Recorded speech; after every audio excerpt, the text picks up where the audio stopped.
Aspirants welcome to our YouTube channel knowledge hub में आपका एक बार फिर से स्वागत है।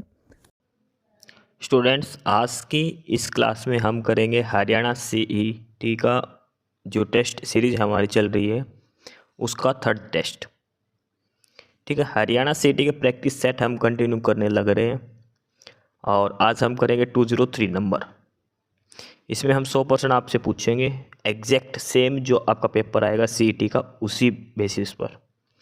इसमें पहले जीके दी गई है, फिर कंप्यूटर के कुछ पर्सन दिए गए हैं, उसके बाद हरियाणा जीके, फिर इंग्लिश, हिंदी, मैथमेटिक्स और रीजनिंग। पूरा का पूरा कंसेप्ट जो दिया गया है सीटी का उसके बेसिस पर ये पेपर आपका तैयार किया गया है। ये टेस्ट सीरीज आपकी तैयार की गई है। ठीक है, 100% की ये टेस्ट सीरीज होने वाली है। पूरे 100 क्वेश्चन इसमें हम देखेंगे। इस क्लास के पीडीएफ के लिए आपको डिस्क्रिप्शन बॉक्स में टेलीग्राम चैनल का लिंक मिलेगा, नॉलेज हब के नाम से। आपको नॉलेज हब ज्वाइन कर लेना है। जो कैंडिडेट पहली बार क्लास देख रहे हैं वो नॉलेज हब को सब्सक्राइब जरूर कर ले। ठीक है, इससे पहले भी हम 2 टेस्ट सीरीज हम डाल चुके हैं, यानी कि 2 पेपर पूरे हम कर चुके हैं सोल्व। आज तीसरी क्लास है हमारी इसी भी आप पर, और ये लगातार प्रैक्टिस सेट अब हम कंटिन्यू करने वाले हैं। तो क्लास में बने रहिए आप और टाइम टू टाइम देखते रहिए। ये जो टेस्ट सीरीज़ तैयार की गई है ये आर्यभट्ट एकेडमी द्वारा की गई है। कोर्सेज की जानकारी के लिए इनके व्हाट्सअप नंबर कॉन्टैक्ट डिटेल्स दी गई है। ठीक है, ये सारी क्लास रहेगी, ये सारे क्वेश्चन रहेंगे आज की इस क्लास के 100% जो है। ठीक है, इसमें हर सब्जेक्ट को ध्यान में रखे हुए सारे टॉपिक्स इसमें शामिल किए गए हैं। तो ये 100 प्रश्नों की हमारी क्लास होने वाली है। पूरा प्रैक्टिस सेट नंबर 3 आज हम करने वाले हैं इसका। तो चलिए क्वेश्चन नंबर 1 से हम ये क्लास आज स्टार्ट करते हैं। प्रश्न नंबर 1 से हम ये शुरू करते हैं आज की क्लास। पहला प्रश्न है, निम्नलिखित में से कौन कनिष्क प्रथम के दरबार में नहीं गया था? यानी कि जो 4 ये पॉइंट वगैरह जो दे रखे हैं इनमें से कौन कनिष्क के दरबार से संबंधित नहीं है? अश्वघोष, वासुमित्र, पार्श्वनाथ और विशाख दत्त। तो आपने ये नाम सुना होगा विशाख दत्त। विशाख दत्त ये वही हैं जिसने मुद्रा राक्षस लिखी थी। एक किताब आपने पढ़ी होगी मुद्रा राक्षस। ठीक है, ये विशाख दत्त ने ही लिखी थी। मुद्रा राक्षस करके एक जो किताब है वो विशाख दत्त ने लिखी थी। ठीक है, और विशाख दत्त किस सम्राट किस वंश का के टाइम की बात है? ये रहता था गुप्त शासन के काल में। गुप्तों का जो शासन काल था, गुप्त वंश जो था, उस समय विशाख दत्त रहता था। बाकी अश्वघोष हो गया, वासुमित्र हो गया, पार्श्व हो गया, नागार्जुन हो गया, ये सारे कनिष्क के दरबार में रहते थे। कनिष्क के दरबार में एक शल्य चिकित्सक भी रहते थे और उसका नाम था चरक। चरक आपने नाम सुना होगा, और ये भी रहते थे कनिष्क के दरबार में। फिजिशियन थे ये चरक। चरक संहिता आपने नाम सुना होगा, तो ये भी कनिष्क के दरबार में ही रहते थे। कनिष्क ने एक राजधानी बसाई थी, एक शहर बसाया था, और वो था पुरुषपुर। क्या नाम था उसका? पुरुषपुर, जो वर्तमान में पेशावर जिसको कहते हैं, वो कनिष्क की राजधानी थी। ठीक है, तो एक ही प्रश्न में इतनी सारी डिटेल्स आपको बताई गई है। आप आसानी से सारी बातें समझिए और बैठ के एक साथ तसल्ली से वीडियो देखिए। ठीक है, तो इसका जो आंसर हो जाएगा वो हो जाएगा ऑप्शन डी, विशाख दत्त। विशाख दत्त गुप्त वंश से संबंधित था। अगला है प्रश्न, मंगोल आक्रमणकारी चंगेज खां भारत की उत्तर पश्चिमी सीमा पर किसके शासनकाल में आया था? यानी कि जो चंगेज खां था, कौन था? ये एक मंगोल आक्रमणकारी था, और इसने भारत के उत्तर पश्चिमी हिस्से पर जब हमला किया तो उस समय भारत पर किसका शासन था? कहने का मतलब ये है, अलाउद्दीन खिलजी, बलबन, इल्तुतमिश या फिर कुतुबुद्दीन ऐबक। तो आपने पढ़ा भी होगा, चंगेज खान ने जब आक्रमण करा था उस समय इल्तुतमिश का शासक था।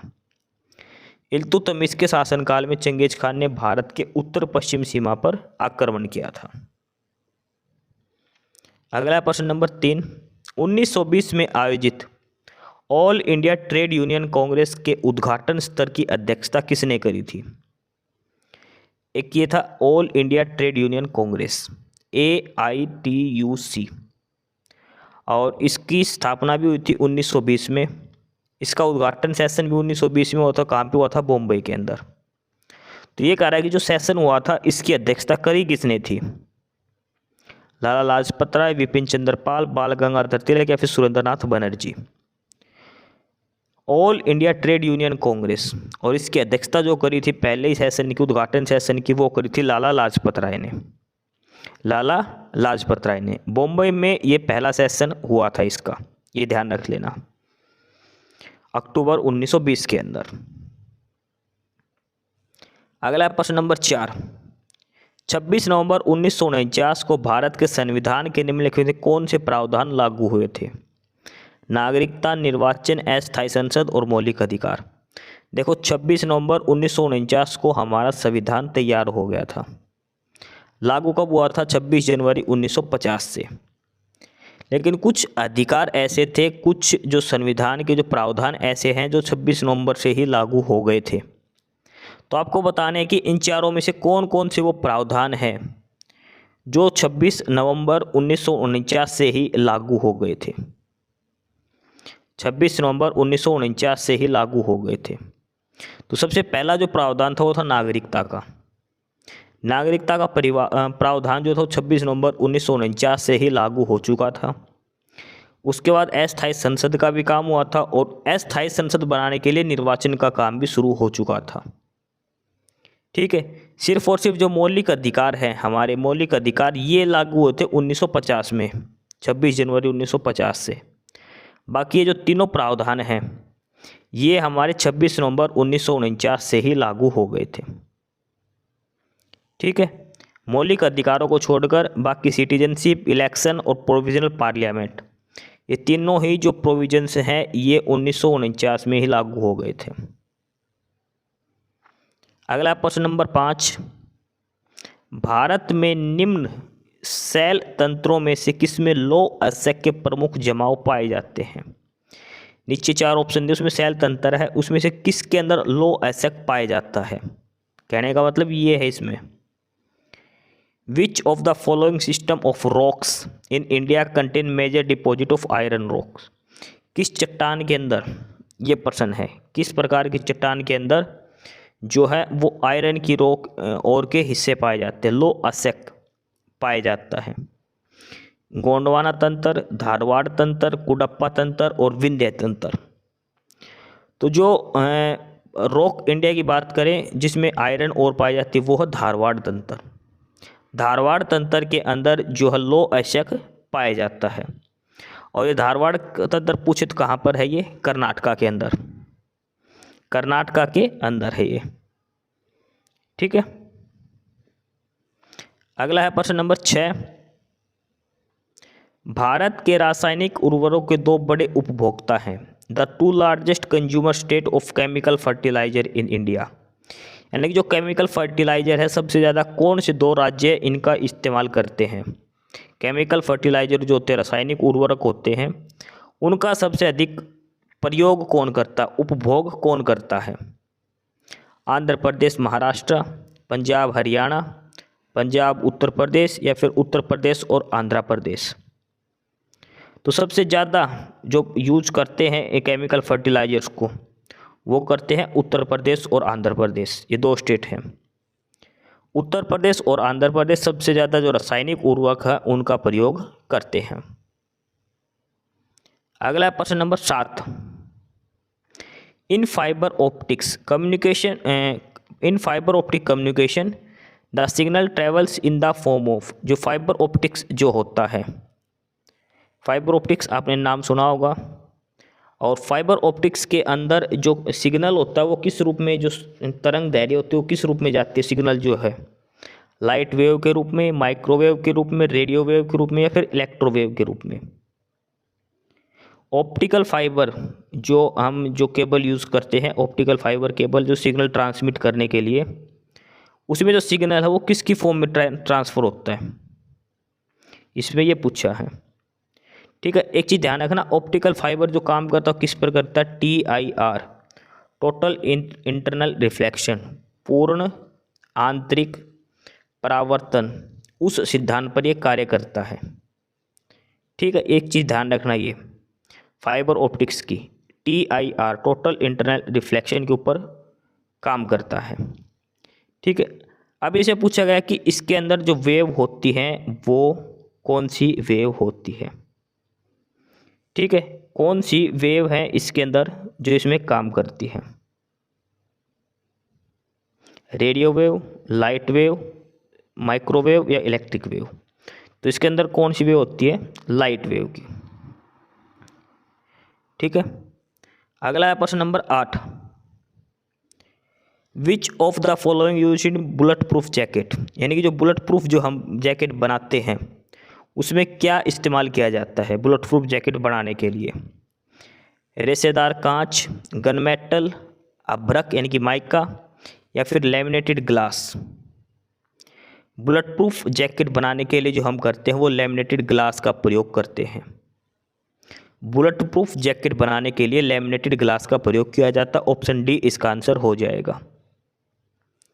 प्रश्न नंबर 9 है, निम्नलिखित में से हार्मोन की रासायनिक प्रकृति कौन सी होती है। हार्मोन के बारे में बताना, उसकी क्या प्रकृति होती है, रासायनिक प्रकृति। अमीनो एसिड, केवल अमीनो एसिड व्युत्पन्न करते हैं, केवल स्टेरॉयड उत्पन्न करते हैं, प्रोटीन करते हैं, उपरोक्त सभी करते हैं। तो देखो हार्मोन्स जो है वो प्रोटीन भी होते हैं, अमीनो एसिड भी होते हैं और स्टेरॉइड्स भी होते हैं। तीनों ही काम ये करते हैं, हार्मोन्स जो है तीनों ही काम करते हैं। ठीक है, ऑप्शन डी इसका आंसर हो जाएगा। प्रोटीन और अमीनो एसिड ये दोनों तो एक ही बात होती है। ठीक, और स्टेरॉइड्स ये सारा काम हार्मोन्स करते हैं। अगला है कि किस विटामिन में कोबाल्ट होता है। ये मोस्ट इंपोर्टेंट प्रश्न है, सबसे बढ़िया प्रश्न सेट कर रखे हैं पेपर के अंदर। इसमें किस विटामिन में कोबाल्ट होता है। अच्छा, इस विटामिन का नाम मैं बता दूं तो इसका नाम होता है साइनोकोबाल्ट। अब आप बता दो इसका फार्मूला क्या है। साइनोकोबाल्ट इस विटामिन को बोलते हैं। तो कौन से विटामिन के अंदर कोबाल्ट है, विटामिन B6, B2 या फिर B12 या फिर B1। तो विटामिन जिसके अंदर कोबाल्ट होता है वो है विटामिन B12। ध्यान रखना, ऊपर B2 दिया है, B2 नहीं आएगा, B12 आएगा 12। B12 जो विटामिन है इसको बोलते हैं साइनोकोबाल्ट। साइनोकोबाल्ट इस विटामिन का नाम है। ठीक है, इसके अंदर ही जो है कोबाल्ट पाया जाता है, विटामिन B12 के अंदर। मोस्ट इंपोर्टेंट प्रश्न है ये प्रश्न है बाइनरी का, और बाइनरी आती है कंप्यूटर के अंदर। The octal representation of the binary, ये जो बाइनरी में नंबर दिया है और इसको ऑक्टेन नंबर बनाना है। ठीक है, बाइनरी को ऑक्टेन नंबर बनाना है और इसका जो ऑक्टेन नंबर बनेगा वो आपको बता देता हूँ। ये बनेगा 62525, 62525 ये बनेगा। ये पीछे से पेयर करके 3 का पेयर बनाना आपको, और उसके बाद ये बनेगा। देखो ऑक्टेन नंबर पूछा है तो आपको क्या करना है, लास्ट से 3 के पेयर बनाना है। ठीक है, 101 का बन गया 010, 101, फिर 010, फिर 011 और लास्ट में एक 0 सिंगल बच जाएगा। इसके बाद इसका वो पेयर बना के आपको नंबर बनाने हैं। तो इसका जो ऑप्शन आ जाएगा वो आएगा ऑप्शन सी, इसका करेक्ट आंसर हो जाएगा। अगला प्रश्न है, निम्नलिखित में से कौन सी OSI लेयर एक छोर से दूसरे छोर तक की त्रुटि खोज और सुधार प्रदान करती है। OSI जो लेयर होती है, ओपन सिस्टम इंटरकनेक्शन जो लेयर होती है, और इसमें से कौन सी एक लेयर जो एरर डिटेक्ट करती है, एरर डिटेक्शन की, उसके अंदर सिस्टम में कोई एरर है या नहीं है। कौन सी लेयर का एक काम है, नेटवर्क लेयर नहीं। नाम से देखो नेटवर्क लेयर का काम क्या है, नेटवर्क प्रोवाइड करना, एरर ये नहीं करेगी। सेशन लेयर का कंटिन्यू जो डाटा है वो पहुंचाना है, डाटा लिंक लेयर का भी ये काम होता है। ट्रांसपोर्ट लेयर का, ट्रांसपोर्ट लेयर का क्या काम होता है, एक एंड से लेकर दूसरे एंड तक सामान पहुंचाना। अभी ट्रांसपोर्ट लेयर जब यहाँ से आ जाएगी तो ये देखेगी बीच में कहीं कोई गड़बड़ तो नहीं है, कहीं कोई त्रुटि तो नहीं है। ऑप्शन डी इसका आंसर हो जाएगा। ये अब कंप्यूटर के प्रश्न आ रहे हैं कुछ, ठीक है, ध्यान से करना इनको। इंटरनेट पर परस्पर प्रक्रिया डाटा उन्मुख वेब अनुप्रयोग उत्पन्न करने के लिए किसका प्रयोग किया जाता है। Which of the following is used to produce interactive data driven web application over the internet? ASP, CSS, HTML और URL। तो वो होता है ASP। क्या क्या जाता है? ASP। ASP की फुल फॉर्म क्या होती है? Active server page. Active server page, ये ASP होता है। ठीक है, जो हम डाटा यूज कर रहे हैं उसके लिए। प्रश्न नंबर 14 है, विश्वकर्मा पुरस्कार के 15वें संस्करण में सामाजिक विकास और प्रभाव सर्जन के लिए उपलब्धि पुरस्कार किसने जीता था? जो विश्वकर्मा पुरस्कार का जो 15वां एडिशन था, तो उसमें एक अवार्ड किसने जीता था? सोशल डेवलपमेंट और इम्पैक्ट क्रिएशन के लिए। किसने जीता था? लोडा ग्रुप ने, पूर्वाकर लिमिटेड, DLF लिमिटेड या फिर गोदरेज प्रॉपर्टीज। तो ये जो जीता था अवार्ड, ये जीता था पूर्वाकर लिमिटेड ने। ऑप्शन सी इसका करेक्ट आंसर हो जाएगा। अगला प्रश्न नंबर 15। प्रश्न नंबर 15 है, बुडापेस्ट रैंकिंग सीरीज 2024 में अमन सहरावत ने किस श्रेणी में रजत पदक जीता था? बुडापेस्ट के अंदर जो सीरीज हुई थी 2024 में, उसमें अमन सहरावत ने किस श्रेणी में सिल्वर मेडल जीता था? तो ये इन्होंने जो जीता था मेंस फ्री स्टाइल 57 किलोग्राम भार वाला जो कुश्ती वर्ग था उसमें जीता था। आपको इस प्लेयर का नाम याद रखना, अमन सहरावत, और किस खेल से संबंधित है, किस भार वर्ग में ये खेलता है, ये सारी बात आपको याद रखनी है। देखो एक चीज़ ध्यान रखना, हरियाणा के जितने भी प्लेयर हैं, चाहे जिन्होंने ओलंपिक खेला हो या फिर पैरा ओलंपिक, और जिसने भी मेडल जीता है ओलंपिक और पैरा ओलंपिक में हरियाणा के प्लेयर ने, वो आप ज़रूर देख लेना कौन सा प्लेयर है, किस गेम से संबंधित है, किस भार वर्ग में या किस रैंक में खेलता है, साथ में इसने कौन सा मेडल जीता है। मोस्ट इम्पोर्टेंट है, क्वेश्चन यहाँ से ज़रूर आएगा पेपर में। और एक ये जो अवार्ड दिए जाते हैं ना, जो अर्जुन अवार्ड दिया है, खेल रत्न अवार्ड दिया है, इसमें से देख लेना, जैसे मनु भाकर को जो दिया गया था, तो ये भी प्रश्न पूछा जाएगा कि अर्जुन अवार्ड दिया है किस खिलाड़ी को दिया है, या फिर उस खिलाड़ी का नाम दे देंगे वो किस खेल से संबंधित हैं। तो ये सारे चीज़ें ध्यान देखना। नेशनल जीके की बात छोड़ो, हरियाणा के प्लेयर्स की डिटेल्स चेक करनी है आपको फिलहाल, बस हरियाणा के प्लेयर्स के जरूर आएगा यहाँ से क्वेश्चन एक CET के अंदर भी। अगला है प्रश्न नंबर 16, पूंजी के नियमित मूल्य 6 को समायोजित करने के क्रम में किए गए सकल निवेश के मूल्य को क्या कहा जाता है? What is the value of gross investment made in order to adjust the regular depreciation of capital called? यानी कि जो लगातार जो हमारी पूंजी है उसमें जो लगातार कमी हो रही है, जो हानि होती जा रही है, उसके संबंध में है ये इकोनॉमिक्स का ये प्रश्न है। तो इस परिस्थिति को क्या कहा जाता है? डिवैल्यूएशन, अवमूल्यन या फिर घाटा या फिर नया निवेश या फिर कर्ज? तो इसको कहा जाता है डिवैल्यूएशन, अवमूल्यन। अवमूल्यन इसको कहा जाता है। ठीक है, ऑप्शन ए इसका आंसर हो जाएगा। अगला है प्रश्न नंबर 17, और ये थोड़ा हाँ डाटा गलत है, ये 2025 की या 24 की रैंकिंग के हिसाब से आपको करना है।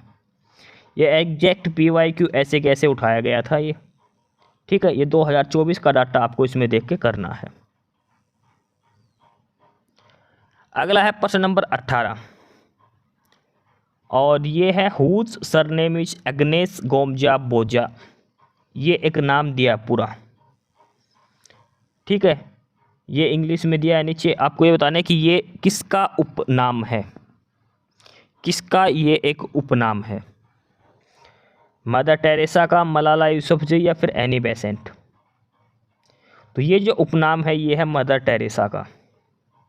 किसका है? मदर टेरेसा का नाम है ये। अगला है प्रश्न नंबर 19, और ये दिया है कि गुड़गांव मंडल में कौन सा जिला आता है? गुड़गांव के अंदर देखो, हरियाणा में जो डिवीज़न है सारे के सारे डिवीज़न याद करने हैं आपको, 6 के 6 डिवीज़न आपको याद करने हैं, किस डिवीज़न में कौन सा डिस्ट्रिक्ट है। चरखी दादरी, झज्जर, महेंद्रगढ़ और सोनीपत। तो चरखी दादरी, झज्जर और सोनीपत ये तीनों रोहतक डिवीज़न के अंतर्गत आते हैं।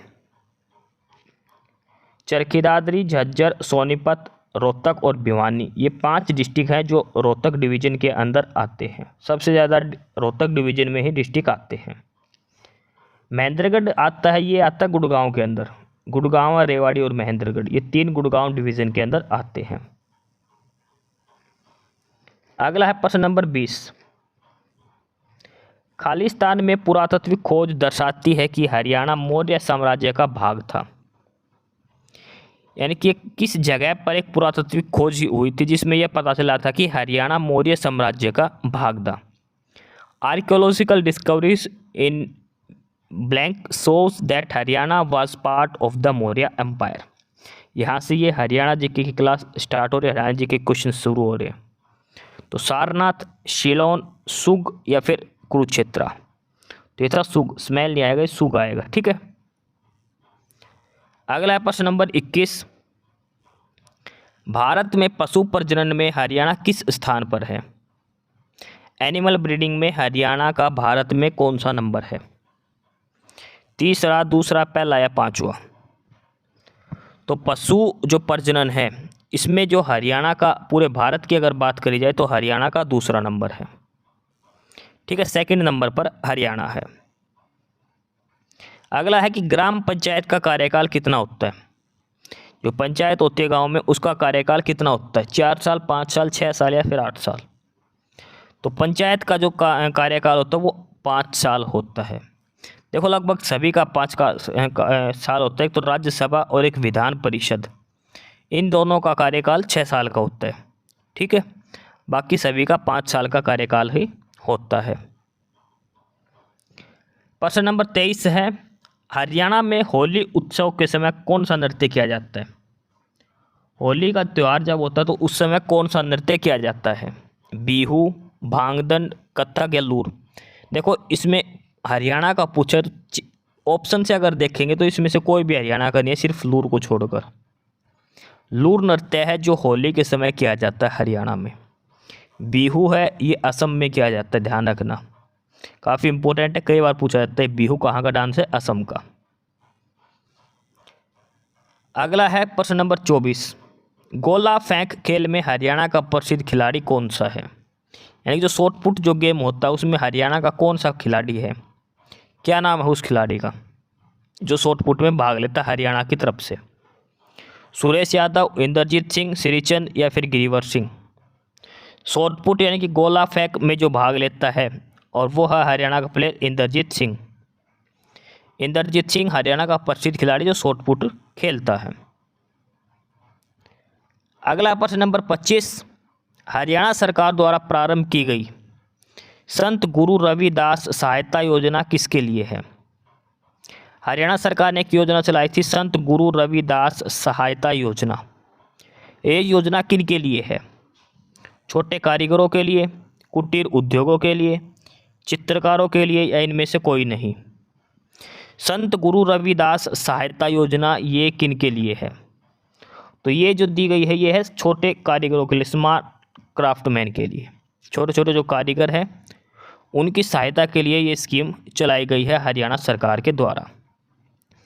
संत गुरु रविदास सहायता योजना, ध्यान रखना, काफ़ी इंपॉर्टेंट है ये नाम आप पूरा। अगला प्रश्न नंबर 26। हरियाणा में राष्ट्रीय मधुमक्खी पालन एवं शहद मिशन योजना की शुरुआत किस वर्ष हुई? National bee keeping and honey mission NBHM। और इस स्कीम की शुरुआत कब हुई थी, किस साल हुई थी? 2017, 18, 19 या फिर 20 में? राष्ट्रीय मधुमक्खी पालन एवं शहद मिशन की शुरुआत कब हुई थी? और ये योजना शुरू हुई थी 2020 के अंदर। 2020 में इस योजना का शुभारंभ हुआ था। अगला प्रश्न नंबर 27। डाकघर पासपोर्ट सेवा केंद्र वर्तमान में हरियाणा के 2 जिलों में उपलब्ध हैं। उस तीसरे जिले का नाम बताइए जहां इसकी स्थापना होने वाली है। देखो ये क्वेश्चन पुराने टाइम का है और हरियाणा जीके के एक क्लास में मैंने क्वेश्चन करवा रखा है। उसमें मैंने ये बताया सबसे पहले कहाँ खुला था, करनाल के अंदर। सबसे पहले जो पासपोर्ट सेवा केंद्र जो पोस्ट ऑफिस में डाकघर में खुला था, POPS के जो बोलते हैं, ये सबसे पहले खुला था करनाल डिस्ट्रिक्ट के अंदर, सबसे पहले। ठीक है, करनाल, और करनाल के बाद ये दूसरा खुला था गुड़गांव के अंदर। पहला खुला था करनाल के अंदर, दूसरा खुला था गुड़गांव के अंदर। ये एकदम स्टार्ट में जब हुआ था उस समय की बात है। अब तो लगभग हर डिस्ट्रिक्ट के अंदर पोस्ट ऑफिस पासपोर्ट सेवा केंद्र हो चुके हैं। ये पहले का क्वेश्चन है, उस हिसाब का करंट डाटा है ये। सबसे पहला का याद रखना, सबसे पहला खुला था करनाल में, दूसरा खुला था गुड़गांव के अंदर, और तीसरा जो खुला है इस क्वेश्चन के हिसाब से वो खुला था फरीदाबाद में। ठीक है, POPSK, पोस्ट ऑफिस पासपोर्ट सेवा केंद्र। इसके बाद अगला है प्रश्न नंबर 28, और इसमें पूछा है कि इब्राहिम लोदी का मकबरा कहाँ पर है। इब्राहिम लोदी का मकबरा कहाँ पर है? पिंजौर, रेवाड़ी, गुड़गांव या फिर पानीपत। इब्राहिम लोदी का मकबरा कहाँ पर है? और यह है पानीपत के अंदर। इब्राहिम लोदी का मकबरा कहाँ है? Panipat. Tomb of Ibrahim Lodi is situated in Panipat. प्रश्न नंबर 29 अगला, हरियाणा में निर्मित किस वस्तु का विदेश में निर्यात किया जाता है? यानी कि ऐसी कौन सी चीज़ है जो हरियाणा में बनती है और विदेशों में उसको भेजा जाता है? होंडा कारें, कांसे के बर्तन, लिबर्टी के जूते या फिर एटलस साइकिल। तो आपको पता है हरियाणा में सबसे अधिक जो चीज़ है वो है लिबर्टी के जूते, जो करनाल में जो बनते हैं लिबर्टी, ये जाते हैं विदेशों तक। हरियाणा में बनते हैं लिबर्टी के जूते करनाल के अंदर, और इसकी विदेशों में भी सप्लाई होती है। ऑप्शन सी आंसर है। अगला प्रश्न नंबर 30, हरियाणा का ताजमहल किसे कहा जाता है? Which of the following is called the Taj Mahal of Haryana. Haryana का ताजमहल किसे कहा जाता है? शेख चिली का मकबरा, शीश महल, इब्राहिम सूरी का मकबरा या फिर जल महल। हरियाणा का ताजमहल किसे कहा जाता है? तो वो है शेख चिली का मकबरा। ताजमहल की फोर्ड कॉपी भी इसको कहा जाता है। शेख चिली का मकबरा है ये, और ये कहाँ है? थानेसर कुरुक्षेत्र के अंदर है ये शेख चिली का मकबरा। ऑप्शन ए इसका आंसर हो जाएगा।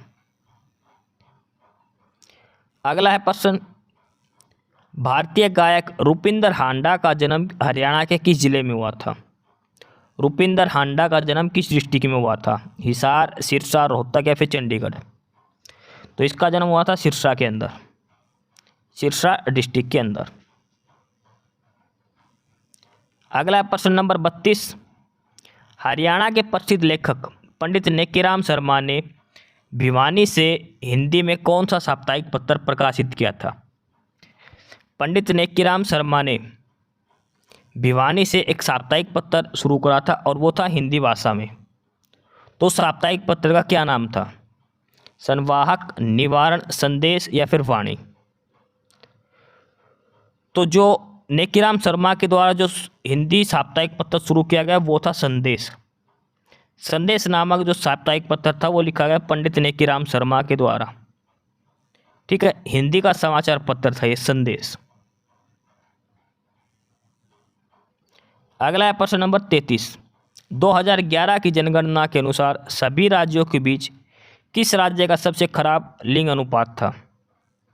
देखो डाटा 2011 का ही पूछा जाएगा, क्योंकि 2011 के बाद दोबारा जनगणना हुई नहीं है। तो अगर जनगणना से जो सवाल संबंधित होगा वो 2011 की जनगणना ही देखी जाएगी उसमें। तो सबसे ज़्यादा जो सेक्स रेशियो जो खराब था वो था हरियाणा का ही। अगर सेक्स रेशियो की बात की जाए तो सबसे अधिक जो लिंग अनुपात सबसे ज़्यादा खराब था वो था हरियाणा स्टेट का, 2011 की जनगणना के हिसाब से, 2011 के सेंसस के हिसाब से।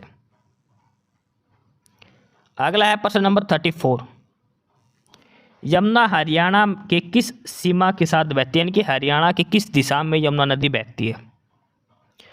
यमुना नदी हरियाणा की किस दिशा में बहती है? तो सबसे पहले आपको लोकेशन देखनी है, और यमुना नगर से हरियाणा में प्रवेश करती है। इधर ये नॉर्थन है, ये साउथ है, ये ईस्ट है, और ये वेस्ट हरियाणा है। तो जो यमुना नदी जो बहती है पूरे की पूरी, वो इधर यमुनानगर से निकलते ईस्टर्न साइड से, और इधर सोनीपत पानी इस साइड से होते हुए दिल्ली के अंदर जाती है आगे। तो ये हरियाणा का पूर्वी हिस्सा है जहाँ से यमुना नदी बहती है। हरियाणा के पूर्वी हिस्से में यमुना नदी बहती है। ऑप्शन डी इसका आंसर हो जाएगा। अगला प्रश्न नंबर 35, माधोगढ़ का जिला किस नगर में स्थित है? माधोगढ़ का किला है वो किस नगर में स्थित है? महेंद्रगढ़, नारनौल, हांसी या फिर थानेसर? तो माधोगढ़ का किला है ये महेंद्रगढ़ डिस्ट्रिक्ट के अंदर है। देखो नारनौल वैसे महेंद्रगढ़ की ही तहसील है, लेकिन एग्जैक्ट लोकेशन जो माधोगढ़ का किला है वो महेंद्रगढ़ डिस्ट्रिक्ट में ही है। ये एक बार HPSC ने क्वेश्चन पूछा था, ये ध्यान रखना, HS वाले पेपर में पूछा गया था ये प्रश्न। अगला प्रश्न नंबर 36, शहीद हसन खान मेवाती मेडिकल कॉलेज कहाँ है?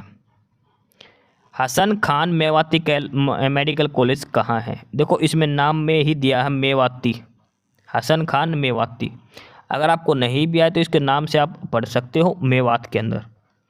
लेकिन अब इसके अंदर दो ऑप्शन दिए हैं, एक तो तावड़ू और एक नल्हड़, दोनों मेवात के अंदर है। प्रॉपर मेवात इसने नहीं लिखा। तो जो हसन खान मेवाती जो मेडिकल कॉलेज है ये है नल्हड़ के अंदर, नल्हड़ डिस्ट्रिक्ट मेवात या नू के अंदर। ठीक है, ऑप्शन सी इसका आंसर हो जाएगा। अगला प्रश्न नंबर 37, चंडीगढ़ जो हरियाणा की राजधानी है और वहाँ पर एक गार्डन फेस्टिवल मनाया जाता है, बगीचों का त्यौहार, वो किस वर्ष शुरू किया गया था? सबसे पहले बगीचों का त्यौहार किस वर्ष शुरू किया गया था चंडीगढ़ के अंदर सबसे पहले? 1997, 1887, 2007 या फिर 2001? बगीचों का त्यौहार, और ये मनाया जाता है 1997 से, 1997। अगला है प्रश्न नंबर 38, हरियाणा का NIT कहाँ पर है? हरियाणा में एक ही NIT है, नेशनल इंस्टीट्यूट ऑफ टेक्नोलॉजी, और ये हरियाणा में कहाँ पर है? करनाल, सोनीपत, कुरुक्षेत्र या फिर फरीदाबाद? तो हरियाणा में जो NIT है एक ही है, और वो कहाँ पर है? कुरुक्षेत्र के अंदर, नेशनल इंस्टीट्यूट ऑफ टेक्नोलॉजी, राष्ट्रीय प्रौद्योगिकी संस्थान, और ये कहाँ पर है? कुरुक्षेत्र डिस्ट्रिक्ट के अंदर। अगला प्रश्न नंबर 39, हरियाणा में कौन से नए मंडल बनाए गए? देखो पहले हरियाणा में 4 मंडल थे, उसके बाद 2 नए मंडल बनाए गए थे हरियाणा में। तो 2 नए मंडल कौन कौन से थे? रोहतक और सिरसा, पानीपत और सोनीपत, या फिर ऑप्शन है करनाल और फरीदाबाद, या फिर पानीपत और इनमें से कोई नहीं। तो आपको पहले से ये देखना है, देखो पानीपत और सोनीपत ये तो कोई 2 मंडल है ही नहीं, ठीक है, ना कोई सिरसा मंडल। तो इसके हिसाब से या तो ऑप्शन सी हो गया या फिर ऑप्शन डी बचेगा। तो हरियाणा में जो 2 नए मंडल बनाए गए थे वो बनाए गए थे करनाल और फरीदाबाद। पहले हरियाणा में 4 मंडल थे, अब हरियाणा में 6 मंडल हो चुके हैं, डिवीज़न। कौन सा जिला हिसार मंडल के अंतर्गत नहीं आता? हिसार के अंदर कौन सा नहीं आता?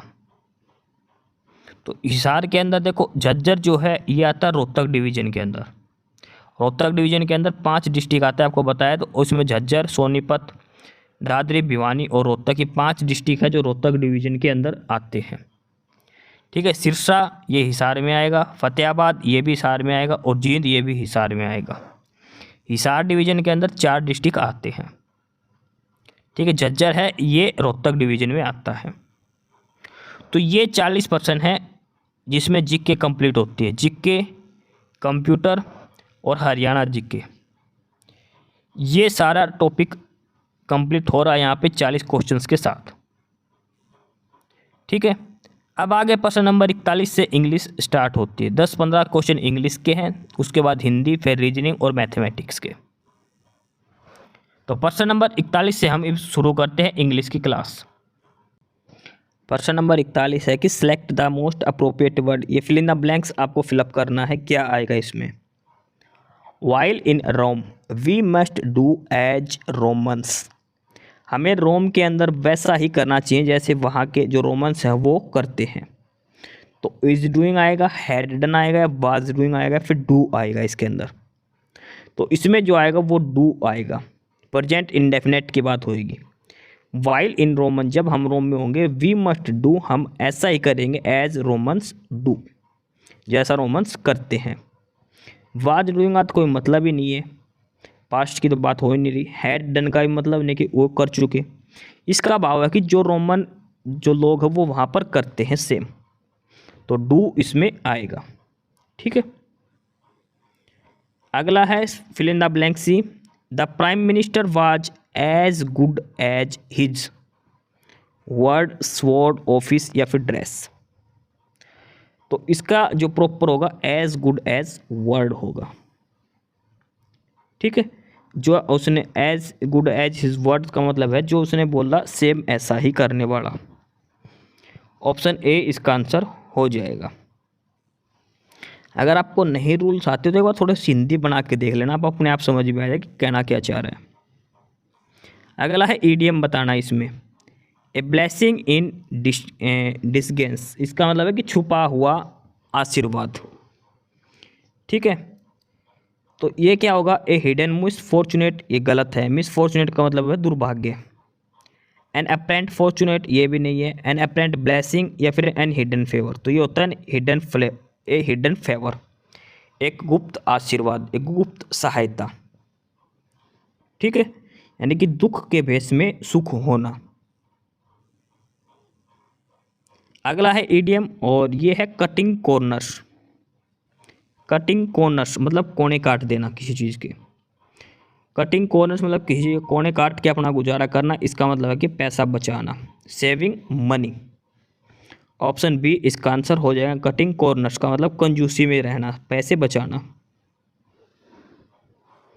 अगला है वन वर्ड और ये दिया कि one who treats skin disease, जो स्किन के डिजीज देखता है, ये आपको पता भी होगा, और ये होता है डर्मेटोलॉजिस्ट। स्किन से संबंधित जो देखता है वो होता है डर्मेटोलॉजिस्ट। गायनिकोलॉजिस्ट होता है जो प्रेगनेंसी जो फीमेल्स की जो वो देखता है। कार्डियोलॉजिस्ट होता है जो हार्ट की बीमारी को देखता है। ठीक है, कार्डियो वर्ड होता है ये हार्ट से रिलेटेड होता है, दिल से संबंधित। ठीक है, ये डर्मेटोलॉजिस्ट होता है। गायनिकोलॉजिस्ट होता है स्त्री लोग जो विशेषज्ञ होते हैं वो वाला। और रेडियोलॉजिस्ट होते हैं जो हम जो लैब वगैरह में एक्सरे वगैरह जो करवा के आते हैं वो रेडियोलॉजिस्ट होते हैं वहाँ पर। अगला है और ये बताना है कि एक song written in the praise of God, उसको क्या कहते हैं। वन वर्ड में बताना आपको कि जो भगवान की तारीफ में जो भजन लिखा गया, हिंदी में तो इसको जिसको भजन बोलते हैं उसको इंग्लिश में क्या कहा जाता है। हाइमन, एलेगी, एपिक या फिर ओडी। तो ये होता है हाइमन। हाइमन होता है भजन हिंदी में, स्तुति गान। ठीक है, और एलगी जो होता है ये सेकंड वाला एलेगी, इसका मतलब होता है शोक गीत। ये दोनों एक दूसरे के उल्टे हैं, ध्यान रखना, एंटोनियम है ये। हाइमन मतलब किसी का प्रशंसा में गीत गाना, और ये होता है किसी के शोक में गीत गाना। ठीक है, और अगला है प्रश्न नंबर 47। एंटोनियम बताना आपको वर्ड एफ्लिक्शन का। अफ्लिक्शन का मतलब होता है कष्ट देना, यातनाएं देना। प्लेजर का मतलब होता है अनुभव, मतलब सुख, शांति, खुशी होना। डिस्कम्फर्ट मतलब दुख होना। एंग्विश भी मतलब दुखी, अगोनी मतलब दुख। आपको पूछा एंटोनियम, तो ये इसका एंटोनियम हो जाएगा प्लेजर वर्ड। प्लेजर का मतलब खुशी होना, अफ्लिक्शन का मतलब दुखी होना। ठीक है, और बाकी ये जो तीनों है ना ये इसके सिनोनियम है। ऑप्शन बी, ऑप्शन सी और डी ये इसके सिनोनियम है, ध्यान रख लेना। ये ऑप्शन ए इसका एंटोनियम है। इसकी स्पेलिंग बतानी है आपको। चेंज एबल की क्या स्पेलिंग रहेगी करेक्ट। तो चेंज एबल, CHANG चेंज और ABLE चेंज एबल, ये इसकी एग्जैक्ट करेक्ट स्पेलिंग रहेगी, चेंज एबल। ये ध्यान रखना। 48 का ऑप्शन डी इसका आंसर हो जाएगा। अगला है प्रश्न नंबर 49 और ये नीचे वर्ड दिए गए हैं, उसमें एरर बताना है किस पार्ट के अंदर एरर है। The population of Sri Lanka are less than that of India. देखो इसमें क्या है, द पॉपुलेशन ऑफ श्रीलंका, इसमें पॉपुलेशन जो वर्ड है सिंगुलर नाउन है। ठीक है, पॉपुलेशन ऑफ श्रीलंका, श्रीलंका की जनसंख्या, are less than that of India, तो यहाँ पर आर नहीं आएगा, यहाँ पे आएगा is. The population of Sri Lanka is less than that of India, तो एरर कहाँ है, ये श्रीलंका आर। यहाँ पर आर की जगह क्या आएगा, इज आएगा, क्योंकि द पॉपुलेशन ऑफ श्रीलंका एक सिंगुलर की जगह सिंगुलर नाउन का काम कर रही है, पूरा एक वर्ड है। श्रीलंका की जनसंख्या, जनसंख्या एक सिंगुलर वर्ड के रूप में है, ठीक है। यहाँ पे इज आएगा आर की जगह पे। अगला है she was known for her skills in dance and music. She is equal proficient in the allied art of painting. इसमें आपको बताना है कि किस हिस्से के अंदर एरर है। तो इसमें देखो आपने पढ़ना है she was known for her skills in dance and music. वो इसलिए जाना जाती है, उसकी जो डांस की स्किल है और म्यूजिक की स्किल है उनके लिए वो जानी जाती है। यहाँ तक कोई एरर नहीं है। आगे है कि she is equal proficient in the allied art of painting. तो प्रोफिशिएंट नहीं आएगा यहाँ पे, सी इज इक्वल प्रोफिशिएंट नहीं, इक्वली प्रोफिशिएंट आएगा यहाँ पे। प्रोफिशिएंट तो सही है, इक्वल की जगह क्या आएगा, इक्वली प्रोफिशिएंट आएगा। ये एडवर्ब का यूज होगा यहाँ पर, ध्यान रखना, एडवर्ब का यूज होगा, इक्वल की जगह क्या होगा, इक्वली आएगा यहाँ पे, ठीक है। इक्वल की जगह यहाँ पर क्या आएगा, इक्वली का प्रयोग किया जाएगा। प्रोफिशिएंट तो सही है, लेकिन यहाँ पे इक्वल की जगह क्या आ जाएगा, इक्वली आएगा। अगला है 51 का। इसमें भी आपको एरर बताना है किस हिस्से में एरर है, और यहाँ से शुरू होता है। A study has shown that the use of mobile data in India have increase 50 times over the last 3 years. एक स्टडी बताती है कि इंडिया में मोबाइल डाटा का प्रयोग 3 साल में 50% से ज़्यादा, 50 गुना बढ़ गया है। तो इसमें आपको एरर बताना है, और ये सिर्फ इसी सेंटेंस में बताना, हैज़ इंक्रीज्ड या हैव इंक्रीज्ड क्या आएगा, has been increased, is increase और हैज़ इंक्रीज्ड। तो ये हैव की जगह क्या आएगा, हैज आएगा यहाँ पे, हैज इंक्रीज्ड। क्यों आएगा, use of mobile data, mobile data ये एक पूरा सिंगुलर वर्ड होता है, ठीक है। तो इसकी जगह सिंगुलर वर्ड के साथ हैज आएगा, हैव नहीं आएगा। अगला है 52 नंबर। इसमें भी बताना है she give me everything I ask for. She give me everything I ask for, is giving me, gave me और गेव माई सेल्फ। तो सी गिव मी नहीं होगा, सी गेव मी, सेकेंड फॉर्म आएगी, पास्ट इंडेफिनेट आएगा, क्योंकि यहाँ पर पास्ट ही दिया गया है। आई आस्क फॉर, मैंने जो चीज़ मांगी उसने वो मुझे दी, ठीक है। सी gave me everything, everything I ask for जो मैंने मांगी थी, तो ऑप्शन बी आएगा। गिव की सेकेंड फॉर्म गेव आएगा यहाँ पे। उसके बाद ये आपको ABCD जो हम PQRS जो बोल के पढ़ते हैं वो है सेंटेंस अरेंजमेंट की, एक मीनिंगफुल सेंटेंस बनाना है आपको ये, ठीक है। ये 4 सेंटेंस दिए, आपको देखना पहले पर कौन सा आएगा, दूसरे पर कौन सा आएगा। इसमें 4 ये सेंटेंस दिए हैं ABCD करके, जो हम PQRS करके जो पढ़ते हैं वो, और इसका जो करेक्ट ऑप्शन हो जाएगा वो ऑप्शन सी इसका करेक्ट है, ACBD करके। आप एक बार चेक कर लेना खुद से, पहले बना के उसके बाद आंसर चेक करना। सेम अगला है ये जो जंबल ऑर्डर होते हैं, जो पैरा जंबलिंग जो हम बोलते हैं, A B C और ये D करके 4 पैराग्राफ यहाँ पर दिए हैं जो आपको अरेंज करने हैं, ठीक है। और इसका जो आपको सीक्वेंस जो करेक्ट रहेगी वो रहेगी B D C और A। पहले आपको सोल्व करके देखना आपको होता है या नहीं, उसके बाद आंसर के हिसाब से चेक करना किस वजह से आपका गलत था। प्रश्न नंबर 55 जो इंग्लिश का लास्ट है, और ये है एक एंशिएंट पैसेज की बेसिस पर। तो पैसेज अभी दिया नहीं है, इसमें पैसेज हटा दिया गया है, ठीक है। तो यानी कि इसमें बताया गया कि पेपर में पैसेज के क्वेश्चन भी आपसे पूछे जाएंगे, पैराग्राफ से प्रश्न छाटने। तो ये क्वेश्चन नंबर 55 यानी कि 15 क्वेश्चन जो इंग्लिश के हैं वो भी कंप्लीट होते हैं हमारे, ठीक है। अब हमारा अगला टॉपिक शुरू होता है हिंदी का। अब हम जो प्रश्न करेंगे वो करेंगे सारे हिंदी के, और प्रश्न नंबर 56 से हम यहाँ पे स्टार्ट कर रहे हैं, 56 से प्रश्न नंबर 56 से। प्रकाश का विलोम क्या है, प्रकाश शब्द का विपरीतार्थक बताना है। तो प्रकाश मतलब रोशनी, प्रकाश का अंधेरातम, अंधियारा और अंधकार। देखो चारों ही विलोम हैं, लेकिन आपको अब इसमें से बताना है क्या रहेगा।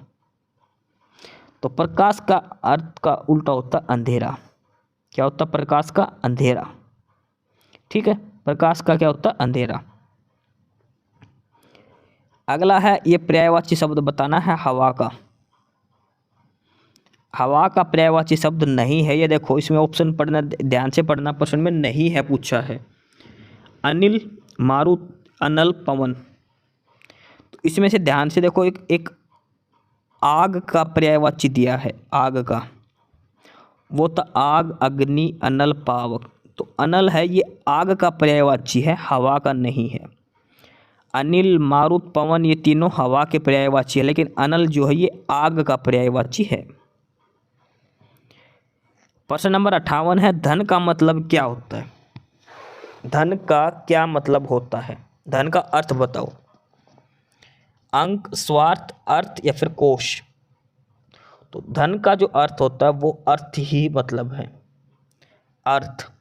धन मतलब अर्थ या फिर संपत्ति, योग, ये सब। अगला प्रश्न नंबर 59, अंश और अंश शब्द युग्म का सही अर्थ बताइए। अंश और अंश। अंश तो होता है हिस्सा किसी चीज का अपना, ठीक है, हिस्सा होना ये। और अंश का मतलब है कंधा देना, कंधा, जो ऑप्शन बी हो जाए। देखो इसमें से सबसे पहले अंश का सभी को मतलब पता होगा, इसका मतलब होता है हिस्सा। तो हिस्सा इसमें से पहले सिर्फ ऑप्शन बी के अंदर ही दिया है, ठीक है। अगला है प्रश्न नंबर 60, तिलक लगाने के लिए किस अन्न का प्रयोग किया उपयुक्त होता है? जो हम तिलक लगाते हैं तो उसके लिए हम लगाते हैं चावल। चावल को क्या बोलते हैं? अक्षत, ठीक है। कई बार सीधा अक्षत भी बोलते होगा, आप पंडित से सुना भी होगा, अक्षत लगा लिया तिलक के बाद, या फिर चावल भी बोल देते हैं इसको। तिलक लगाने के लिए किसका प्रयोग करते हैं हम? चावल का। अगला है प्रश्न नंबर 61, यदि ए, आई, ओ, औ के बाद कोई भिन्न स्वर आता है तो इसके स्थान पर क्रमशः ऐ, आय, औ, आओ हो जाता है। यह कौन सी संधि है? यानी कि स्वर दिए हैं 4, ए, आई, ओ, औ, और इनके बाद अगर कोई दूसरा स्वर आता है तो इनका स्थान चेंज होकर क्या हो जाता है? ए का होता है आई का होता है आय, आओ और आओ। तो कौन सी संधि होती है जिसमें ये होता है? दीर्घ, वृद्धि, गुण या अयादि? तो ये होती है अयादि संधि। अयादि देखो आपने ऐ, आय, ऐ ऐसे संबंधित है, तो अयादि संधि ये होती है। जैसे पो प्लस इतर पवित्र, जैसे पो प्लस इतर तो क्या बनेगा? पवित्र। अगला है, आमरण में कौन सा समास है? समास बताना आपको आमरण में। आमरण शब्द में जिसमें प्रथम पद प्रधान हो और वो होता है अव्ययभावी समास।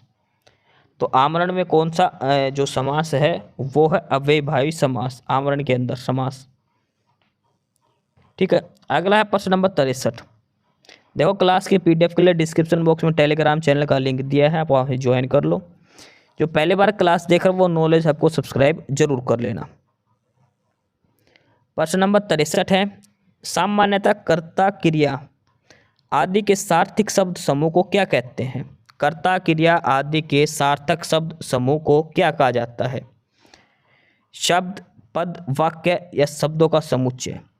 देखो कर्ता, क्रिया, फिर कर्म, इनका एक सार्थक समूह, वो क्या बन जाता है? एक पूरा वाक्य बन जाता है। क्या होता है? वो वाक्य होता है। अगला है प्रश्न नंबर 64, काव्य की शोभा बढ़ाने के लिए धर्मों को अलंकार कहते हैं। काव्य की शोभा बढ़ाने वाले धर्मों को अलंकार कहते हैं। इस उक्ति में धर्म शब्द का क्या अर्थ है? ये उक्ति दे रखी, इसमें धर्म का मतलब क्या है? ये जो धर्म वर्ड यूज किया गया ये किसकी जगह यूज किया गया है? मजहब, सत्कर्म, गुण या फिर कर्तव्य? तो काव्य के क्या बढ़ाए जाते हैं उससे? वो बढ़ाते काव्य का गुण। तो धर्म का मतलब है यहाँ पे गुण। अगला है, अंधे के हाथ बटेर लगना, कहावत का क्या अर्थ है? ये कहावत दे रखी है, अंधे के हाथ बटेर लगना, मतलब अंधे के हाथ में कुछ दे देना, उसको कुछ भी नहीं पता, यानी कि किसी अयोग्य व्यक्ति को महत्वपूर्ण चीज प्राप्त हो जाना। अयोग्य व्यक्ति के हाथों में महत्वपूर्ण चीज प्राप्त हो जाना। अगला है प्रश्न नंबर 66, वर्णमाला किसे कहते हैं? वर्णमाला किसे कहते हैं? शब्दों के समूह को, शब्द गणना को, वर्ण समूह को, या व्यवस्थित वर्ण समूह को? तो वर्णमाला जो होती है व्यवस्थित वर्ण समूह। देखो वर्ण समूह दिया है यहाँ पे, लेकिन प्रॉपर जो करेक्ट आंसर है वो है व्यवस्थित वर्ण समूह को वर्णमाला कहा जाता है। अगला प्रश्न नंबर 67, शुद्ध शब्द कौन सा है? इनमें से बताना। अंतर्गत कैसे लिखा जाता है? तो अंतर्गत लिखा जाता है ऑप्शन बी। आपको इसमें पढ़ना नहीं, आपको सीधे अपने हाथ से लिख के देख लेना, आप बिल्कुल सही लिखा जाएगा। अगर ऑप्शन पढ़ोगे तो सारे से ठीक लगेंगे, तो एक बार फटाफट ऐसे लिख देना, क्योंकि हमें आदत हो जाती है डेली रूटीन में, तो अपने आप एकदम लिखेंगे तो सही ही लिखा जाएगा वो। प्रश्न नंबर 68 है, व्यक्ति वस्तु स्थान के नाम को क्या कहते हैं? वो क्या होता है? संज्ञा। व्यक्ति वस्तु स्थान जाति भाव दोष आदि के बारे में बताने वाले शब्दों क्या कहते हैं? संज्ञा इनको कहा जाता है। अगला है, निम्नलिखित प्रश्न में रिक्त उपयुक्त सर्वनाम की पूर्ति कीजिए। किस वाक्य में सर्वनाम का प्रयोग हुआ यह बताना आपको। आज बारिश होगी, मैं कल दिल्ली जा रहा हूँ, घर का काम कर लो, सीमा और रीमा बहनें हैं। तो सर्वनाम क्या होता है? जो संज्ञा की जगह पर प्रयोग होए, जैसे मैं, तू, आप, वह। तो इसमें जो सर्वनाम का प्रयोग हुआ वो है मैं सर्वनाम। ऑप्शन बी के अंदर ये सर्वनाम है, मैं का प्रयोग जो सर्वनाम होता है। आज बारिश होगी, इसमें ना तो वह कुछ भी नहीं है, ये दोनों संज्ञा दिए गए हैं। ठीक है, सर्वनाम है मैं, ऑप्शन बी इसका आंसर हो जाएगा। इसमें सर्वनाम का प्रयोग किया गया है, मैं सर्वनाम का। प्रश्न नंबर 70 है, एक रोटी और दो वाक्य में और है। ये जो और है ये क्या है? ये जो और है ये क्या चीज है? एक रोटी और दो वाक्य में, एक रोटी और दो, हमने कहने कहते एक रोटी और दो, तो ये और का क्या है? ये क्रिया विशेषण है, संज्ञा है, विशेषण है, या फिर समुच्चय बोधक अव्यय है? तो ये है विशेषण, विशेषण के लिए। तो ये 70 सवाल जो हमारे पूरे हुए, और यहाँ पे हमारी हिंदी कंप्लीट होती है। जीके कर लिया, कंप्यूटर कर लिया, हरियाणा जीके कर ली, इंग्लिश कर ली, और ये हिंदी कर ली। 70 सवाल कंप्लीट हो गए, 70% हो गए। अब बचते हैं 30%, 15 बचेंगे गणित के और 15 बचेंगे रीजनिंग के। अब प्रश्न नंबर 71 से हम यहाँ से देखने वाले हैं गणित के सवाल 15, उसके बाद 15 सवाल हम रीजनिंग के देखेंगे। प्रश्न है कि वह छोटी से छोटी संख्या क्या है जिसको 27, 45, 30 से भाग देने पर हर बार 5, 6, 7 है? ये प्रश्न हर बार पूछा गया और आएगा पेपर में ऐसा। तो इसमें क्या करना है, इन तीनों का एलसीएम ले लो, जो एलसीएम आए उसमें 5 जोड़ देना। ठीक है, तो इन तीनों का जो एलसीएम आएगा 27, 45 और 30, वो आएगा 270, उसमें 5 जोड़ दो, वो बन जाएगा 275। ठीक है, अगला है 240 और 320 को पूर्णतः विभाजित करने वाले सबसे बड़ी संख्या क्या है? यानी इन दोनों का एचएफ लेना है। तो इन दोनों का एचएफ जो आएगा वो आएगा 80, 8 या 24, 8 चौक 32। अगर एचएफ आपको नहीं निकालना है तो एक ट्रिक याद रखना, इन दोनों का अंतर ले लेना। 4 संख्याएं पूछे सभी का अंतर ले लेना, और इनमें जो सबसे छोटी संख्या होगी वो एचएफ बनेगा इनका। ठीक है, तो इनका अंतर है 80, तो ये इनका एचएफ बन जाएगा दो संख्याओं में। तो अगला है प्रश्न नंबर 73, दो संख्याओं का एलसीएम और एचएफ दिया गया है। एलसीएम है 60 और एचएफ है 40, उनका योग है 32, तो संख्याओं का अंतर बताना है। दो संख्याओं का एलसीएम और एचएफ दे रखा आपको, और उनका योग दे रखा है, उनका अंतर आपको बताना है। एलसीएम दे दिया 60, एचएफ दे दिया 40, और ये होता है दोनों संख्याओं के गुणनफल के बराबर। ठीक है, ये ध्यान रखना, दोनों संख्याओं के गुणनफल के बराबर ये होता है। इनका जोड़ दे रखा, a + b की वैल्यू 32 दे रखी, a - b आपको निकालना, और वो 8 इसका उत्तर आ जाएगा। 8 इसका उत्तर आ जाएगा। ये ध्यान से आपको कर लेना है एक बार। प्रश्न नंबर 73 के बाद है प्रश्न नंबर 74। ये सिंप्लीफिकेशन का सवाल है। पहले ये भाग होगा, ये आएगा 2, 5 में से 2 गए तो 3 बचेंगे, 3 में से 1 गए तो 2 बचेंगे, 6 और 2 8 हो जाएगा, 7 और 2 9, 6 और 2 8, 8 और 7 15, 15 से 1/4, 15 चौक 60 61/4 हो जाएगा। पहले ब्रैकेट 16 होगा छोटे वाला, ये लघु ब्रैकेट, फिर एक ग्रुप ब्रैकेट 16 होगा, और इनमें सबसे पहले भाग होगा, फिर गुणा, फिर जोड़, फिर घटा। बोर्ड मास का फार्मूला आपको याद रखना है। प्रश्न नंबर 75 है। एक व्यक्ति ने 1200 प्रति बैग की दर से 12 बैग, 1500 प्रति बैग से 8 और 2100 की दर से 10 खरीदे। सभी का औसत लागत क्या आएगा? सभी का इनका मूल्य निकाल लेना टोटल, और जितने बैग है उससे भाग दे देना। 1200 को 12 से गुना करके 1200/12 बैग के हिसाब से एक बैग कितने का? 1200 बैग, एक बैग का, तो 12 बैग कितने के पड़े? 1200 गुणा 12 जमा 1500 गुणा 8 जमा 2100 गुणा 10, और इसको भाग किसने से कर देना? 12 जमा 8 20 और 10 30 से भाग इसको कर देना, वो इसका औसत आ जाएगा। ठीक है, और इसका जो औसत आएगा वो आएगा 1580। प्रश्न नंबर 76 है। U और V का अनुपात है V और W का। U की वैल्यू 72 तो W का मान बताओ। तो इसमें देखो U, V और W 3 चीज़ दे रखी है। V दोनों में कॉमन है, तो पहले इसकी वैल्यू बराबर करो, इसको 9 से गुणा करो, इसको 7 से, तो ये आ जाएगा 9 चौक 36, रेशियो 9 7 63, रेशियो 7 7 49। U की वैल्यू 72, यानी कि 36 की वैल्यू दे दी 72, 2 गुणा। पूछा कि किसका? W का, यानी कि 49 की डबल कितना हो जाएगा? 98। ऑप्शन बी इसका उत्तर हो जाएगा। विक्रय मूल्य 1333 और क्रय मूल्य है 2150। हानि कितनी हुई? इन दोनों का अंतर ले लो। ठीक है, क्रय मूल्य और विक्रय मूल्य इन दोनों का अंतर ले लो, और वो आ जाएगा अंतर कितना? 817 का। किस पे, कितने पे हुआ? क्रय मूल्य पे 2150 पे, गुणा में 100 कर देना। ठीक है, और ये हानि कितनी आ जाएगी? 38% हानि इसमें आ जाएगी। अगला है प्रश्न नंबर 78। 10,640 की राशि 5 साल के साधारण ब्याज पर x साल में 3274 प्राप्त होता है, तो x का मान की बात कीजिए। ब्याज गुणा में 100 बटे में मूलधन गुणा में दर, इससे सीधा समय निकल जाएगा। ठीक है, ब्याज गुणा में 100 बटे में मूलधन गुणा में समय, ना मूलधन गुणा में दर, समय निकल जाएगा, और समय जो इसका आएगा वो आएगा 7 साल। अगला है सोना एल्यूमिनियम की तुलना में 12 गुना भारी है। गोल्ड और एल्यूमिनियम, एल्यूमिनियम अगर 1 ग्राम है तो सोना कितना हो गया? 12 ग्राम का। तांबा एल्यूमिनियम की तुलना में 5 गुना भारी है। कॉपर कितना हो जाएगा? 5।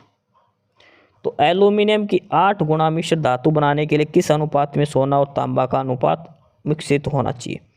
तो वो तो 12:5 में ही है। ठीक है, ये 12:5, तो 8 ग्राम बनानी है, इसमें से 8 घटा देंगे तो ये कितना आएगा? 3 और ये 4, 3:4 इसका उत्तर हो जाएगा। प्रश्न नंबर 80 है। एक कार्य और वर्क पे दिया है, पी क्यू का काम दिया है, क्यू आर का दिया है, पी आर का दिया है। इन तीनों का एलसीएम ले लेना, फिर वो अलग अलग आ जाएगा। ठीक है, 2 से भाग देके फिर वो अलग अलग काम उनका निकल जाएगा। 70 दिन इनका काम आ जाएगा।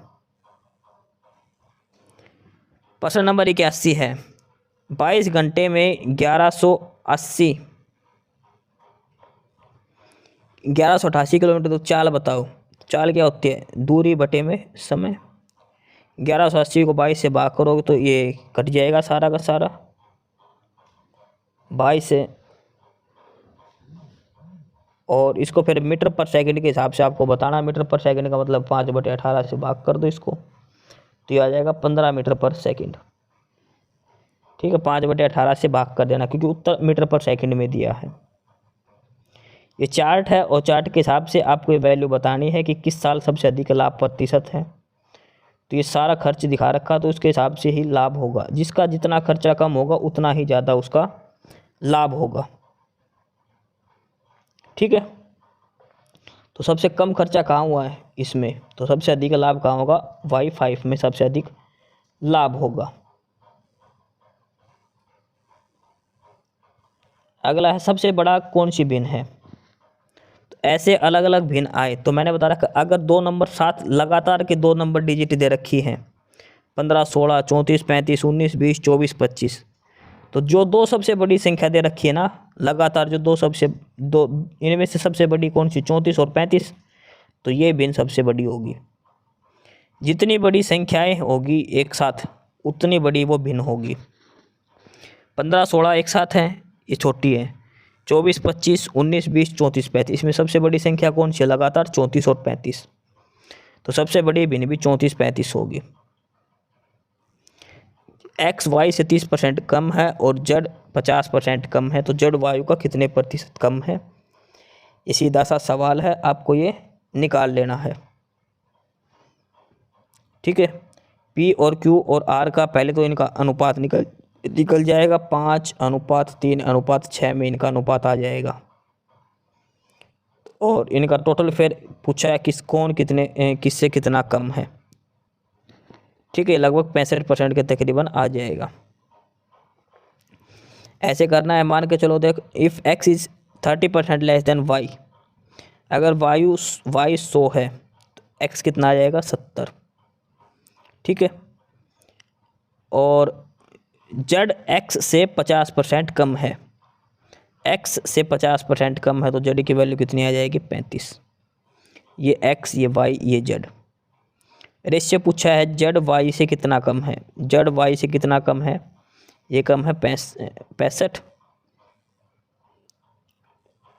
बटे 100 गुणा में 100, 100 से 100 कर जाएगा, 65% इसका उत्तर हो जाएगा। अगला है एक दुकानदार 25% की छूट के बाद 40% लाभ कमाता, अंकित मूल्य क्रय मूल्य से कितना अधिक है। सीधा सा सवाल है, 100 जमा इसमें जोड़ोगे तो वो लाभ जोड़ोगे तो अंकित मूल्य आ जाएगा, वो घटाने पे क्रय मूल्य आ जाएगा इसके अंदर। ठीक है, और इसके जो आए इसमें क्या पूछा है कि mark price is what percentage more than the cost price, ये आपको कर लेना है, सीधा सा निकलेगा ये सारे 15 सवाल हो गए पूरे मैथमेटिक्स के। प्रश्न नंबर 71 से लेकर 85 तक मैथ के 15 सवाल हमने कर लिए। अब लास्ट के 15 सवाल बचते रीजनिंग के। रीजनिंग देख लेते फटाफट। एक कुट भाषा में देन को कैसे लिखा है, आपको देन को बताना है। पहली स्टेटमेंट है and then go home 2, 4, 6, 8, play then with 1, 4, 3, तो इन दोनों में से आपको देख के बता सकते हो देन कॉमन है और इनमें कौन सा कॉमन है चौका, तो यानी कि देन को कैसे लिख सकते 4। तो आपको देन बताने के लिए कौन सी स्टेटमेंट की जरूरत पड़ी, दोनों की स्टेटमेंट 1 और 2 दोनों की आवश्यकता पड़ी है हमें बताने के लिए। ठीक है, कथन 1 और 2 में दोनों जानकारी दी है, उसी के तहत पर हम ये बता सकते हैं कि देन को कैसे लिखा जाएगा। ऑप्शन ए इसका उत्तर हो गया। ये रिलेशन का है, ये आप निकाल लेना रिलेशन का थोड़ा कैलकुलेट करके। 88 नंबर का भी ये रिलेशन के हिसाब से है। 87 नंबर का मैं पहले ऊपर वाले का अगर उत्तर आए, अगर आप पूछो इसका, अगर आप ये सोल्व करके देखो के आर से कैसे संबंधित, तो वो आएगा फादर इन लॉ, ससुर के लिए। ठीक है, प्रश्न नंबर 88 की अगर हम बात करें तो प्रश्न नंबर 88 जो आएगा वो आएगा पिता का पिता यानी कि दादा। P is related to S, तो ये आएगा दादा, ऑप्शन डी इसका उत्तर आएगा। प्रश्न नंबर 189 है, इसमें आपको दिशा बतानी है, कौन सी दिशा में अब वो चल रहा है, तो ये आएगा उत्तर दिशा में। ठीक है, वो डायग्राम बना के सीधा सा निकल जाएगा। उसके बाद अगला है कथन निष्कर्ष का। कुछ छाते मोबाइल हैं, कुछ मोबाइल कलम है, कुछ कलम इरेजर है, ये ऐसे बनेगा छाते मोबाइल कलम इरेजर, ये कलम है। अब पूछा कुछ इरेजर मोबाइल है, इरेजर और मोबाइल का कोई संबंध नहीं दिया, स्टेटमेंट गलत। कुछ कलम छाते हैं, कलम और छाते का कोई कनेक्शन नहीं है, गलत। कुछ इरेजर छाते हैं, इरेजर छात्र का कोई नहीं है, तीनों कथन गलत हैं। ठीक, कोई भी कथन इसमें स्टेटमेंट में पास नहीं हो रहा हमारा। तीनों ही कथन इसमें गलत दिए हैं। ऑप्शन डी ए आ जाएगा, कोई भी निष्कर्ष अनुसरण नहीं करता। अगला है कुछ बाजार फ्रॉक हैं। ये बाजार हो गई, ये फ्रॉक हो गई। सभी फ्रॉक कंगे हैं, सारी फ्रॉक हैं ये कंगे बन गए। कोई कंगा स्टॉप नहीं है, ये इधर आ जाएगा, ये हो गया स्टॉप। ये है कंगा, ये है फ्रॉक और ये है बाजार। सभी बाजार के स्टॉक होने की संभावना है, सभी बाजार के स्टॉप होने की संभावना है, गलत है, क्योंकि बाजार का जो हिस्सा इसके अंदर है वो नहीं हो सकता। कुछ कंगे बाजार हैं, कुछ कंगे बाजार है, वो सही है। ओनली कंक्लूजन बी इसमें फॉलो करता है। स्टेटमेंट 2 है वो ही इसमें फॉलो करती है, बाकी इसमें फॉलो नहीं करती। तो केवल अनुसरण 2 इसमें फॉलो करता है। इसमें ऑप्शन डी आंसर हो जाएगा। केवल कथन 2 है वो ही इसका अनुसरण करता है। अगला है प्रश्न नंबर 92। 5 मित्र बैठे हैं। सत्या प्रभा के बगल में बैठी है, दिव्या के बगल में नहीं है, कीर्ति रोजा के बगल में है जो बाएं छोर पर बैठी है। देखो इस स्टेटमेंट से आपको शुरू करना। सबसे पहले एक एंड इसमें अगर बता दे तो वहाँ से आपको स्टेटमेंट बनानी शुरू करनी है, ठीक है। और उसके बाद ये 5 ही मेंबर दिए हैं जो आपको सीटिंग करनी है जिनकी। इसमें दिया कि कीर्ति रोजा के बगल में बैठी है। रोजा जो है वो लेफ्ट हैंड पर बैठी है। 1 2 3 4 5, तो रोजा इधर बैठी है लेफ्ट हैंड में, इधर बैठी है कीर्ति। अब कीर्ति देखो दूसरी कहाँ है, दिव्या कीर्ति के बगल में नहीं बैठी, तो यहाँ पर दिव्या नहीं आएगी। अब दिव्या बैठी कहाँ है वो देखो। अब सत्या जो है वो प्रभा के बगल में बैठी है लेकिन दिव्या के बगल में नहीं है। अगर यहाँ पे दिव्या आप बैठाएंगे तो सत्या और प्रभा नहीं बैठेंगे, तो दिव्या आएगी लास्ट में, ठीक है। सत्या प्रभा के बगल में बैठी है, यहाँ सत्या आएगी और यहाँ आएगी प्रभा, ठीक है। दिव्या कीर्ति के बगल में नहीं बैठी, दिव्या और कीर्ति का कोई चक्कर ही नहीं है। अब बताए कि बीच में कौन बैठी, तो बीच में बैठी है सत्या। एक एंड दे दिया तो जिस स्टेटमेंट में, वहाँ से आपको प्रश्न शुरू करना है। इसमें बताना है कि क्या गलत है। ये सारे एक सीक्वेंस में दे रखे हैं। देखो इसमें भी 2 ऐड, इसमें भी 2 ऐड, सभी में 2-2 हैं। लेकिन ये देखो F से I गया 3 ऐड होके, M से P गया 3 ऐड होके, T से V गया 2 ऐड होके, तो ये V X Z ये गलत दे रखा है, ठीक है। V X Z ये गलत दिया गया है। ये स्टेटमेंट इसमें बताने कौन सी गलत है। देखो तीर एक, इनका मुंह एक साइड है, लेकिन ऑप्शन डी वाले में अलग है, तो ऑप्शन डी इसका आंसर हो जाएगा। इमेज डी आंसर हो जाएगा। अगला है कथन निष्कर्ष। कथन दिया है कि हर चमकती हुई चीज़ सोना नहीं होती। हर चमकती हुई चीज़ सोना नहीं होती, ये कथन है। निष्कर्ष है जो वस्तु बाहर से अच्छी दिखाई देती है शायद अंदर से अच्छी नहीं होती। सही बात है ये। हर चमकती हुई चीज़ सोना नहीं होती, इसका मतलब है कि जो चीज़ बाहर से दिखाई देती है जरूर नहीं कि वो अंदर से अच्छी हो। निष्कर्ष पहला सही है इसका।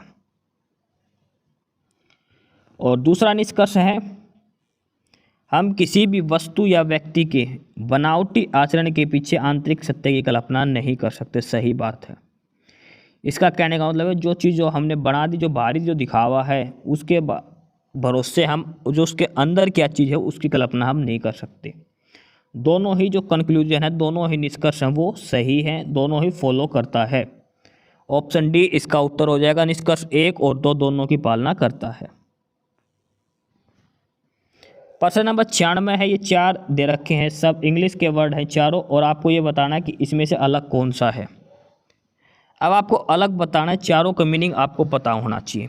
एबंडेंट का सभी को पता होता है प्रचुर मात्रा में, और स्कैर्सिटी का मतलब होता है कमी होना। ये दोनों ही आपस में एक दूसरे के उल्टे दे रखे हैं, तो इसमें से ऑप्शन या तो ए होगा या सी होगा, लेकिन आपको इन दोनों के मतलब भी पता होना चाहिए। बोंटीफुल का भी मतलब होता है प्रचुर मात्रा में, और कोपिशियस का मतलब होता है अधिक मात्रा में। यानी कि बी, सी और डी ये तीनों का मतलब सेम है। ए इसका उत्तर हो जाए स्कैर्सिटी।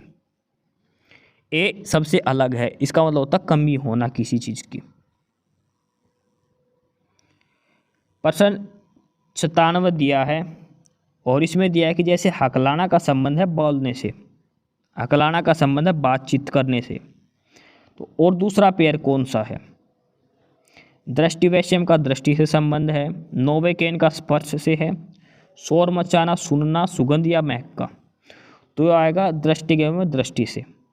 हकलाना बीमारी है किससे संबंधित है? बोलचाल से, बोल नहीं पाता ढंग से हकलाता है। तो इस वजह से जो जिसको एस्टिमेटिज्म है यानी कि दृष्टिरोध है वो देख नहीं पाता। ऑप्शन ए इसका आंसर हो जाएगा। अगला प्रश्न है, जैसे 16, 41, 11 और 26 का आपस में संबंध है, उसी आधार पर किन दो संख्याओं का संबंध है? 16 और 41 का।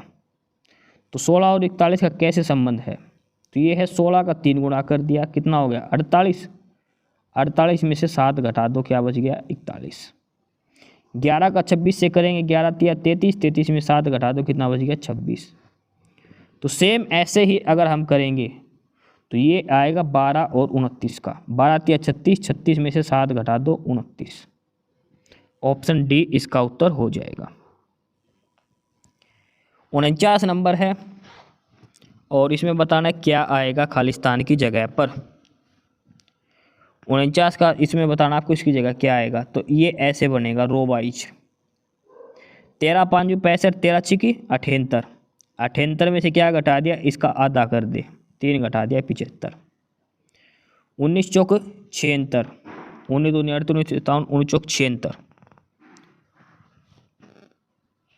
और उसका कितना बना रखा है? 70 बनाना है। ठीक है, 19 दूनी 38, 29 57, 19 चौक 76 और इसको आपको 76 बनाना है। तो ये इसका आधा, इसमें से 6 घटेगा तो 70 बनेगा और ये 15 का, ये आप सोल्व करके देखना एक बार इसका। 13 6 75, 15 8 क्या आएगा? 19 और 4 70 है ये।